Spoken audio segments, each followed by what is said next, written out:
saisissable, mais ce jour-là, je vous assure, j'ai vu quelques extraits tout au long de la journée de jeudi, vendredi aussi, mais samedi, j'ai regardé en entier. Et j'ai vu un homme structuré qui a décidé de répondre à tout le monde, point par point, n'oubliant personne. Alors, une posture comme celle-là, à la veille de la fin du mandat, il reste quoi, 3 mois et demi. Alors, décider de le faire comme ça, vous savez, lorsque j'écoute Benjamin, j'ai l'impression qu'on n'a jamais vu un arbitre avec une enveloppe dans un match à Douala. Vous n'allez pas nous... Pardon. Laissez-moi commencer mon impression. J'ai l'impression qu'on n'a jamais suspendu les arbitres pour des effets de corruption. Ça existe, il y en a. Donc, je le dis simplement pour dire... C'est comme ça qu'il défend les choses. Je le dis simplement pour dire que... Vous savez, lorsque les problèmes sont congénitaux et qu'on refuse de les accepter, pour en présenter d'autres, ça pose un véritable problème. Moi, j'étais dans cette salle. Il y a des choses que je ne peux pas dire ici. Mais je dis... Tu vois des réserves. Mais je dis que, vraiment, il faudrait qu'on change nos mentalités. Si on veut que le football avance, apprenons à changer nos mentalités. Ce qui avait été programmé a échoué. Qu'est-ce qui a été programmé? Ce qui a été programmé, c'était le blocage des activités de la Fédération camerounaise de football. Oula. Qui est l'une des causes qui peut installer une normalisation. Parce que lorsque dans une fédération, les activités sont bloquées, automatiquement la FIFA doit venir mettre... La dernière fois, vous disiez ici justement qu'ils allaient bloquer ça pour finir par l'AG. Je vous ai dit qu'ils allaient tout faire pour interdire l'AG. Ils ont fait leur réunion.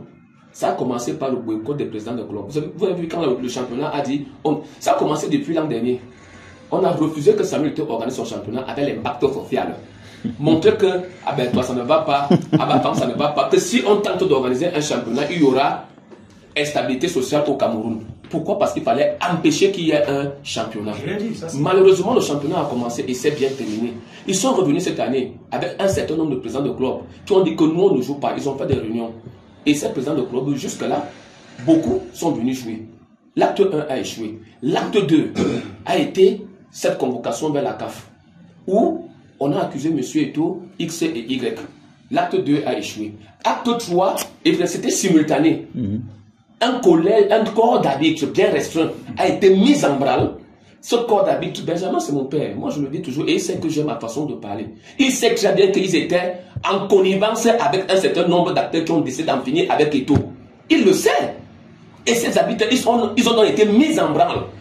Il fallait empêcher automatiquement que le championnat, que les activités continuent. Ça a échoué. Acte 4, ils ont donc réveillé ces histoires de matchs amicaux. Ils sont même allés jusqu'au FBI, m'a-t-on dit. Je ne sais pas s'ils sont aujourd'hui au niveau de la CIA. Jusqu'à présent, c'est resté lettre mort.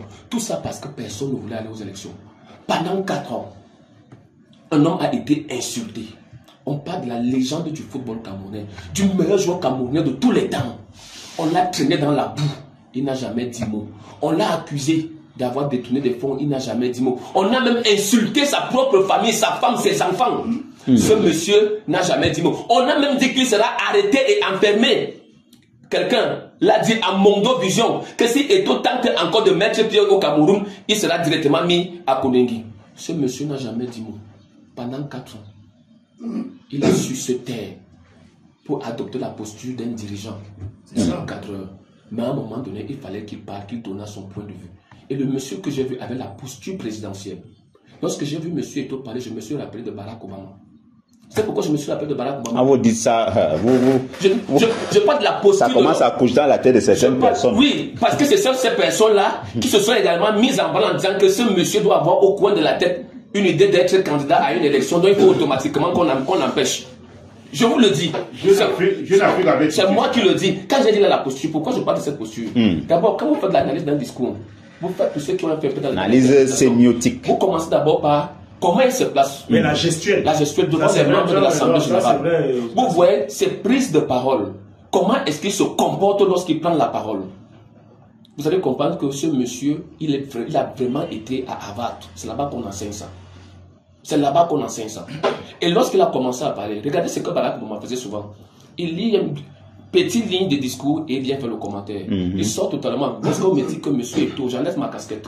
Lorsqu'on me dit que M. Eto'o est illettré, vous pouvez tenir un discours d'une heure de temps sans aucune faute française. Il y a des gens qui disent qu'ils sont les masters ici au Cameroun, ils n'arrivent pas à lire 2 phrases en français. Il s'est formé.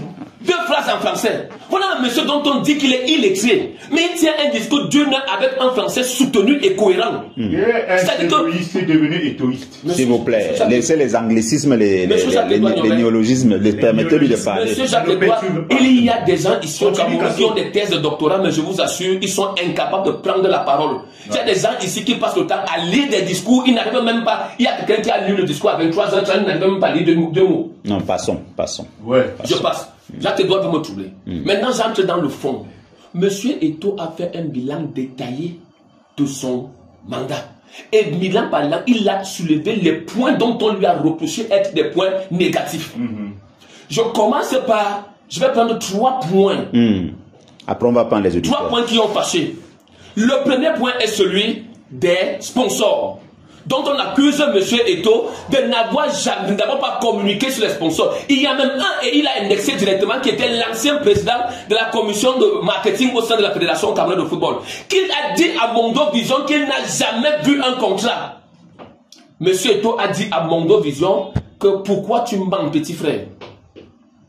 Vous lisez les contrats, venez dire aux gens que vous n'avez jamais lu les contrats. Madame Itombi qui était dans la salle, il a dit ceux qui veulent Madame Itombi encore là, venez c'est Madame Itombi, venez lire les contrats, je n'ai rien à cacher. Vous voyez comment des gens, et ce monsieur, d'abord il était à la CAF. Vous savez qu'il était à la CAF, non? Il fait partie des gens qui ont demandé la radiation à vie de M. Eto'o. Il fait partie des gens qui ont dit j'enlève mon équipe du championnat. Parlez N'Djala-Kwan. Mais monsieur, est-ce que j'ai peur? Monsieur Eto'o l'a cité en plein salle. Bien sûr. Monsieur Eto'o n'a pas caché, il l'a cité. Il a dit ce monsieur a lu les contrats. Mais pourquoi il ment? S'il veut. Ici, il a demandé que tous ceux qui sont dans la salle, y compris vous les journalistes, Madame Itombi est là. Ceux qui veulent aller consulter, allez-y. Je n'ai vu aucun journaliste aller consulter. Ils étaient tout simplement, ils cherchaient seulement Jean-Marie Moussa pour aller signer les trucs pour attendre les perdiens. S'il vous plaît, s'il vous plaît. Non, je suis là, je vais parler. Je vais parler. Si vous ne voulez pas, vous ne m'invitez pas. Je vais parler. On me dit que c'était seulement 10 000. Même si c'était 5 000. Vous voyez ce que vous occasionnez? Où est-ce que vous occasionnez? Deuxième des choses. Parce que ça c'est un signe assez fort, monsieur Thérido. Parce que ça fait partie des choses. On a dit que les perdièmes des journalistes. Les gars ne savent pas combien MTN donne, combien Job donne, combien l'autre donne, combien l'autre donne. Vous savez que c'est un problème majeur ici. Ça fait partie des histoires qu'on a accusé Eto'o. Et il a démontré. Deuxième cas de situation que M. Eto'o a soulevé. Cette histoire de télévision nationale. Oula, ne dites pas l'histoire. Je vous la dis. télévision nationale. La télévision. Voilà. La télévision nationale. Oui, qui est partenaire de la fédération. Oui. Vous vous souvenez qu'il y a un contrat entre la Fédération camerounaise de football et la télévision publique nationale. Et ce partenaire voulait dire que vous cheminez ensemble, c'est un problème de collaboration, de loyauté. De fidélité. Mais comment comprendre qu'à un moment donné, vous êtes partenaire d'une fédération et vous coupez les images du team press, des Lions de Nota, vous coupez les images du président. Vous entrez dans le Congo, ça. Est-ce que vous pensez que ça c'est encore une relation alors que c'est toi qui es son diffuseur, tu es son collaborateur, mais tu organises des émissions où on coupe une conférence de presse des Lions et Nota du Cameroun et on coupe l'image du team press. Bien non. Où on coupe les images du président de la fédération. Où on ne rediffuse. Alors que vous êtes sous contrat avec cette fédération. Et vous pensez que c'est un état sérieux. Où on ne rediffuse même plus les matchs. Et vous voulez qu'il n'appelle pas ça sabotage. Si dans une conférence, on coupe les images, on décale. C'est vrai, je suis là. C'est qu'on est en train de faire quoi? Le match contre le Cap Vert, je rentre chez moi et on me dit qu'on ne me voyait pas. Alors, comment est-ce qu'on dit qu'il a insulté? Comment est-ce qu'on qualifie cela?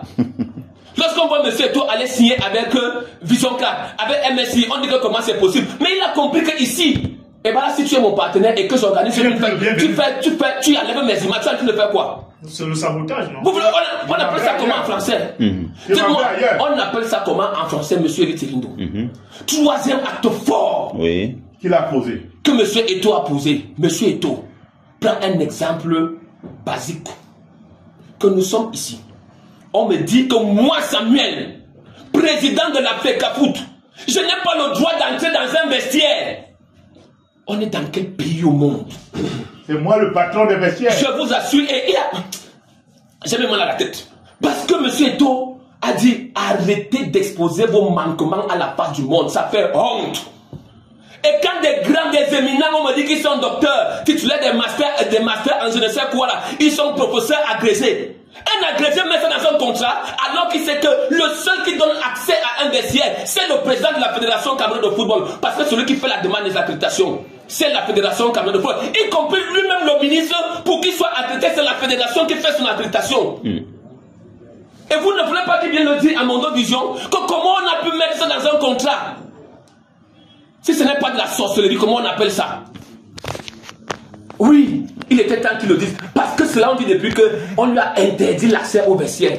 Il fallait qu'il leur rappelle que celui qui a le droit de décider qui entre et quand est-ce qu'on entre dans un vestiaire, c'est moi, président de la fédération. Le dit, n'est pas prétendant, mais c'est de l'état de la vérité. Pourtant, les textes de la CAF le disent assez clair, M. Thérindo. Les textes de la CAF ne sont-ils pas clairs? C'est vous qui parlez. C'est pour vous dire que, et quand on fait des choses comme ça. Moi, j'ai fait des séminaires avec la CAF et la FIFA avant les compétitions. Les patrons des délégations, que sont les présidents des fédérations, lorsqu'ils viennent auprès des équipes, ils ont des badges all access et ils se font accompagner même par la sécurité de la CAF. Ils ont à leur côté les membres de la sécurité de la CAF. C'est pour ça que monsieur Eto'o a dit arrêtez d'exposer vos manquements à la face du monde. Comment vous pouvez être un agrégé, vous signez un contrat avec quelqu'un qui ne connaît, qui n'a jamais été entré dans une sélection nationale, il n'a jamais participé à une compétition internationale, donc il ne connaît pas. Vous allez lui mettre ça. Ça c'est son analyse. Quand vous allez mettre ça, qui nous restitue ce que l'homme a dit. Permettez, on est vers la fin. Une interprétation des actions. Parce que je vais dire les messages. Parce qu'il a négocié. Parce que cette histoire des Lions de Nottingham, il a terminé sur les Lions de Nottingham, vous n'allez pas me perturber. Non. Parce qu'aujourd'hui, on lui accuse des mauvais résultats des Lions de Nottingham du Cameroun. On dit que les Camerounais, on ne se qualifie pas. Mais il a pris un exemple palpable. Nous avions un mauvais résultat alors que nous étions dans une dynamique de victoire pour la Coupe du Monde. Nous avions un match important. Les gens, il a relevé quoi? La mauvaise organisation, l'incapacité d'anticiper. Aujourd'hui, après votre discours fabriqué de monsieur le président de la République, n'est-ce pas, on a dit ici partout que l'État a récupéré son équipe nationale? Oui. Alors lorsqu'il y a un mauvais résultat, lorsqu'il y a une mauvaise organisation, pourquoi on va imputer ça à la Fédération camerounaise de football? Et il a dit, c'est pour ça qu'il a parlé de cette histoire de l'Afrique du Sud, où il a dit que justement, à cause de leur mauvaise organisation, l'équipe a eu un problème. Les Mbomo et consorts, quand ils arrivaient dans notre sélection, ils sont arrivés parce qu'ils avaient déjà une organisation optimale. On nous enviait. Lorsque mon frère Thérindo m'a montré les photos au Qatar, je me suis posé la question, est-ce que c'est l'équipe des États-Unis qui voyageait dans ces conditions? Mais lorsque j'ai revu les images des Mbomo assis à même le sol à l'aéroport à Johannesburg, j'ai demandé que, est-ce que, actuellement, il n'avait pas raison que le Cameroun est un pandémonium? Il avait raison. C'est la capitale imaginaire de l'enfer. Donc il a ressorti ça. Alors vous pensez que il a parlé sur l'équipe nationale, il a parlé de cette histoire de Qatar, où il a dit le sélectionneur a pris ses responsabilités.